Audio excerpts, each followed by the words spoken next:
Let me ask you a question this morning as the day begins anew. Be truly honest with yourself. How much of your finite, precious life force have you already budgeted today, simply to fight a war against yourself?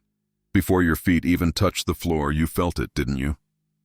That familiar cold knot of anxiety tightening in your stomach, whispering catastrophic what-ifs about a future that hasn't happened. Perhaps it was that hot flash of anger that rose in your chest, a phantom echo of a boundary crossed yesterday.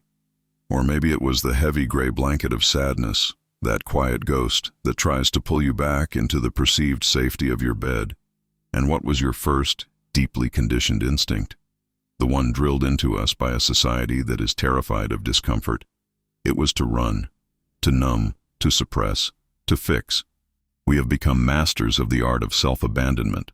We grab our phones and scroll into the digital oblivion, a meaningless stream of noise designed to drown out the meaningful signal from within. We bury ourselves under a mountain of work, confusing productivity with peace. We pour another coffee, another drink, anything to alter the chemistry of the moment.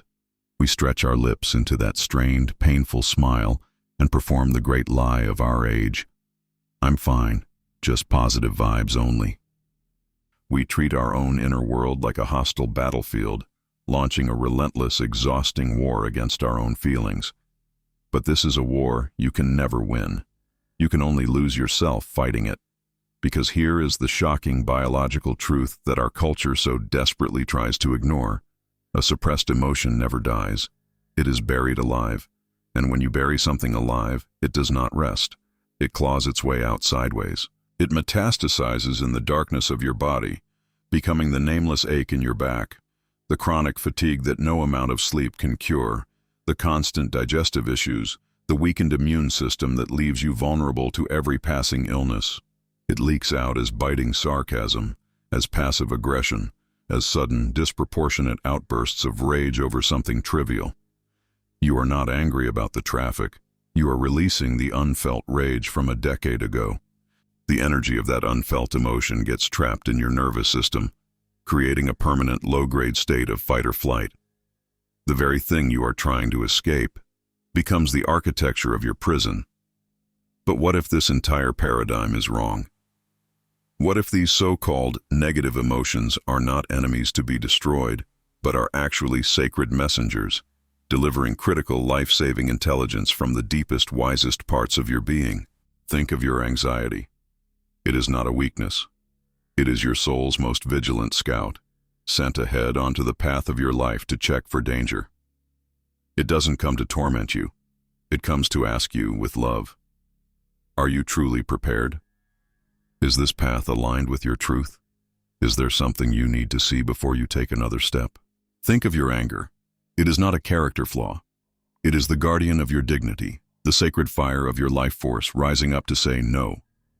It is there to show you where a boundary has been violated, where your truth has been compromised, or where an injustice has occurred that you are meant to address. It is not a poison, it is power, and your sadness. It is not a sickness to be cured. It is a holy water, a compassionate river meant to flow through you, not to drown you. Its sacred purpose is to cleanse your heart of what is old and heavy, to grieve what has been lost, and to carve canyons of depth and empathy into your soul, making you more human, more connected, more real. Now, imagine a different reality, a new way to live. Imagine feeling that wave of anxiety rise within you, and instead of panicking, you greet it with a quiet curiosity and respect. You place a hand on your heart and you whisper, "Thank you. I hear you. What are you trying to show me?" Imagine feeling the heat of anger and being able to listen to its powerful message, perhaps about a boundary that was crossed. Without being consumed or controlled by its fire, imagine allowing sadness to move through you like a cleansing rain, knowing with absolute certainty that on the other side of it lies not an empty void, but a profound sense of softness, compassion, and unshakable resilience. This is emotional freedom. This is the supple, enduring strength that comes not from building higher walls, but from becoming a masterful, compassionate captain of your own inner weather. This is not about being emotionless. It is about becoming emotionally masterful. If you are ready to end the exhausting war against yourself, if you are ready to learn the language of your own soul, then I invite you to make a conscious choice, right now. By liking this video, you are declaring a truce with your inner world. By subscribing to this channel, you are committing to the journey of becoming your own healer. Today, the war ends. And now, I will give you the first simple tool to begin this beautiful conversation. It's a practice you can use anytime a difficult emotion arises. It has 3 simple parts: acknowledge, listen, release. First, acknowledge.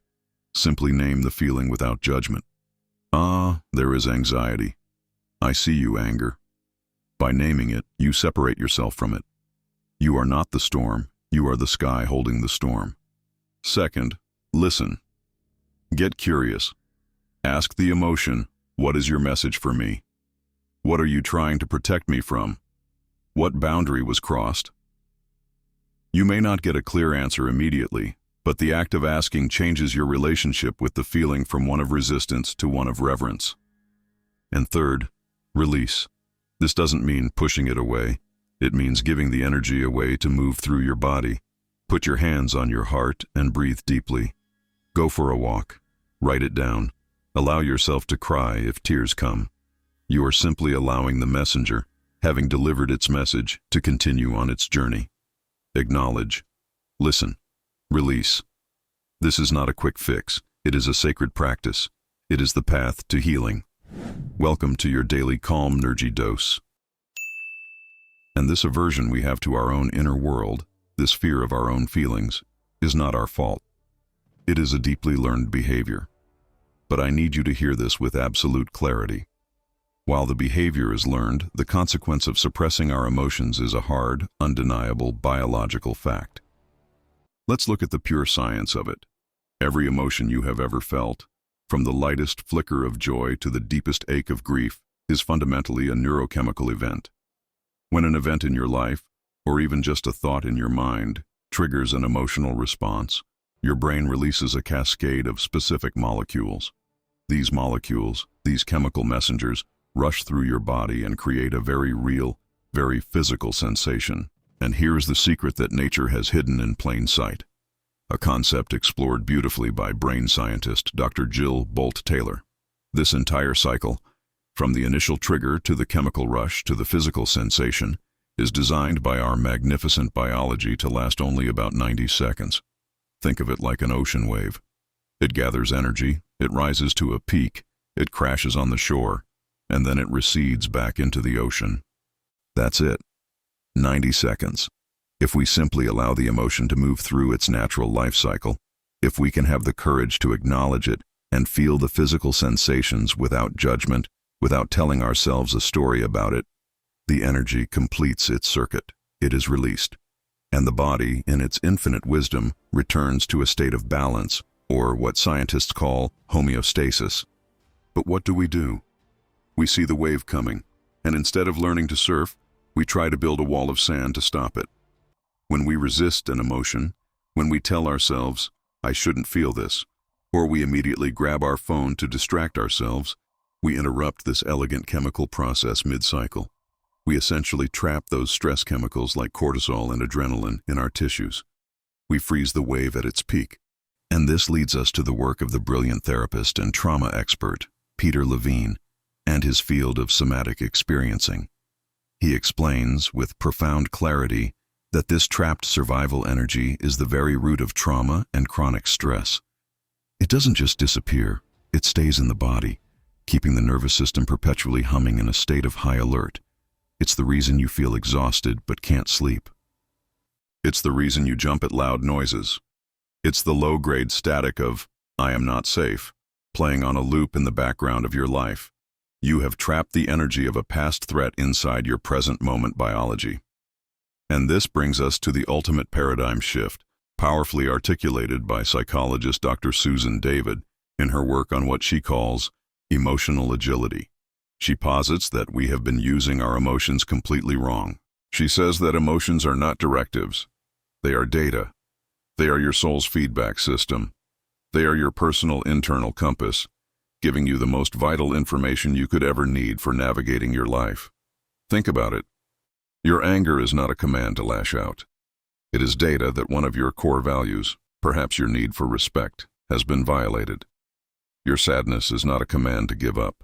It is data that you have lost something you cherished, and it is inviting you to honor that loss. Your anxiety is not a command to panic. It is data that you are facing uncertainty about something you deeply care about, and it is inviting you to prepare with more presence. When you ignore this data, when you numb it or push it away, you are essentially trying to fly a 747 in a storm with your entire instrument panel turned off. You are flying blind. By suppressing these sacred messengers, we don't just create immense physiological stress. We rob ourselves of our own deepest wisdom. The great psychiatrist Carl Jung understood this on a soul level when he said, with timeless brilliance, one does not become enlightened by imagining figures of light, but by making the darkness conscious. And making the darkness conscious is not about dwelling in negativity. It is the highest act of courage. It is about having the strength to turn towards yourself, to feel, to listen, and to integrate the powerful messages from all parts of your being. It is the path to becoming whole. Because true emotional strength is not the absence of difficult feelings. It is the courage to move through them with awareness and grace. And if this scientific and soulful perspective on your inner world resonates with you, if a part of you feels a profound sense of relief in knowing you are not broken, then I invite you to join this community of emotional pioneers right now. Like this video as a declaration to yourself that you are ready to honor the wisdom within you. More powerfully, go to the comments below and answer this question. What is one emotion as data, one sacred messenger, that you are now willing to start listening to in your life? Is it the anxiety that points to a need for preparation? Is it the anger that points to a violated boundary? Is it the sadness that points to something that needs to be grieved? Share it below. The simple act of writing it down is a powerful first step in making the darkness conscious. And finally, if you are ready to continue this profound journey of turning your inner wisdom into your outer reality, make sure you subscribe to Calmnergy and turn on all notifications. Our work together has just begun. So we arrive at the final moment, the ultimate question. If the old programming is the prison, what then is the key that shatters the walls forever? Before I give you that key, I need you to do something for me. No, not for me. For you. Wherever you are right now, I want you to sit up straight. Pull your shoulders back. Lift your chin from your chest. I want you to physically assume the posture of a superhero who is about to be reminded of who they truly are. Feel the shift. This is the posture of power. The answer you've been searching for your entire life is not a complex formula hidden in an ancient text. It is the conscious mastery of the most potent force in the universe, your own personal energy. And the process of mastering it begins now. It is a protocol of power, and its name is spark creation.